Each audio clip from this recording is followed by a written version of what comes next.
Today's video discusses the sequel Streets of Rage 4, coming out 26 years after Streets of Rage 3. You manage a squad of ex-detectives led by Axel Stone and Adam Hunter from the original games, as well as some new cast. It takes place 10 years after Mr. X, the primary villain of Streets of Rage 3, was defeated after terrorizing Wood Oak City. Well, Mr. X had kids, the White Twins, and they are taking on the family business. Time to put them down. Streets of Rage 4 hasn't changed much from its predecessors. It's a side-scroller beat-em-up. For those who didn't play these in arcades or back in the 90s, it's what it sounds like. You move a character, usually from the left to the right, with some up and down, and button mash the heck out of the attack button at enemies that come up on the screen. Okay, that's the watered down version. Typically how people like me have traditionally played side-scroller beat-em-up games.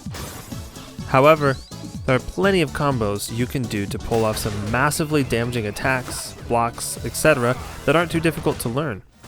The game is divided into stages, with enemies that vary their attacks as the game progresses. Each stage ends with a boss fight, which does enough to get your blood pumping, as their patterns will change as their health bar depletes. I highly recommend playing the game with a friend. Up to 4 on the couch and 2 players online. They call it Little China. Have you seen any 80s police action flick? Anyone at all? Big Trouble in Little China maybe? With the infamous Jack Burton trucker / rougher on the edges muscle man with a good heart? Die Hard? You've seen Die Hard, right? Well, then you figured out the story here. It's everything that Jake Peralta from Brooklyn Nine-Nine wants in a story. Oh, cool, cool, no doubt. You are an ex-cop fighting off every single thug, including corrupt cops in Wood Oak City, that are involved with the White Twins crime syndicate. You assemble your rough and tumble crew and take them down. That's it. That's the whole story. Streets of Rage 4 demands very little of your gaming setup. It runs well with extremely rare performance issues. Load times are fairly minimal, online co-op sets up easily and quickly. The game feels great to play, and none of the issues you encounter can really be blamed on the software. It's so easy to hop in and out of the game, which I feel like is increasingly rare in the industry as more and more games clutter up the UI with inventories, menus, etc, etc. Streets of Rage 4 is a clean and simple setup. I did find myself having to get used to the slow movement, which is really common in these games, and honestly, I found that the D-pad worked best for playing.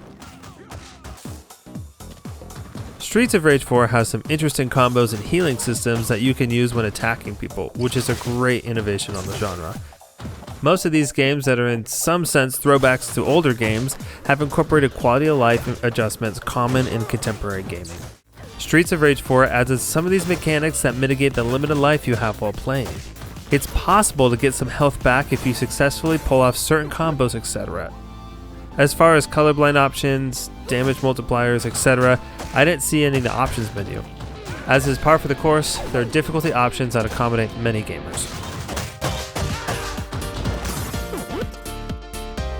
If you played Streets of Rage as a kid, or know you like side-scrollers, by all means, this game will be satisfying.